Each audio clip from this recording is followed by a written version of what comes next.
भोजपुरी सिने जगत की सबसे पॉपुलर अभिनेत्री आम्रपाली दुबे का खुमार आज सभी भोजपुरी सिने प्रेमियों के दिलो दिमाग पर छाया हुआ है। दर्शक इनका दीदार हर भोजपुरी फिल्म में देखना चाहते हैं।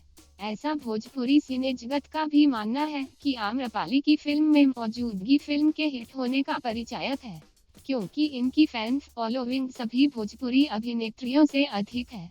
आम्रपाली ने भोजपुरी सिने प्रेमियों के मनोरंजन के लिए कई हाइट और बोल्ड सीन दिए हैं। अब भोजपुरी सिने प्रेमियों का मानना है कि जब आम्रपाली भोजपुरी फिल्मों में इतनी हाइट सीन दे रही है तो क्या वो भोजपुरी फिल्म के लिए बिकनी भी बनेंगी। अब आम्रपाली भोजपुरी फिल्मों में बिकनी बनती है या नहीं, यह तो आम्रपाली दुबे और फिल्म की कथा वस्तु के ऊपर निर्भर है। फिलहाल आम्रपाली दुबे अभिनीत भोजपुरी फिल्म मोकामा 0 किलोमीटर की चारों तरफ बोलबाला है। यह फिल्म भोजपुरी फिल्मों के लिए मिसाल बन गई है।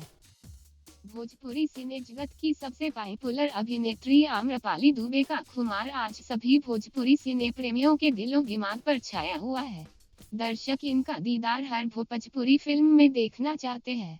ऐसा भोजपुरी सिने जगत का भी मानना है कि आम्रपाली की फिल्म में मौजूदगी फिल्म के हिट होने का परिचायक है, क्योंकि इनकी फैन फॉलोइंग सभी भोजपुरी अभिनेत्रियों से अधिक है। आम्रपाली ने भोजपुरी सिने प्रेमियों के मनोरंजन के लिए कई हाइट और बोल्ड सीन दिए हैं। अब भोजपुरी सिने प्रेमियों का मानना है कि जब आम्रपाली भोजपुरी फिल्मों में इतनी हाइट सीन दे रही है तो क्या वो भोजपुरी फिल्म के लिए बिकनी भी बनेंगी।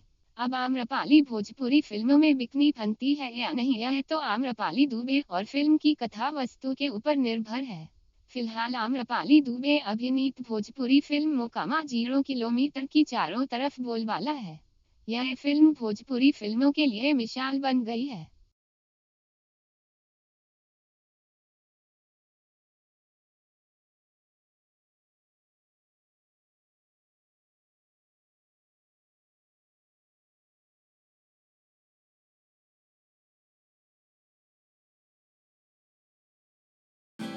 भोजपुरी इंडस्ट्री की चटपटी खबरों के लिए सब्सक्राइब करें भोजपुरी मीडिया।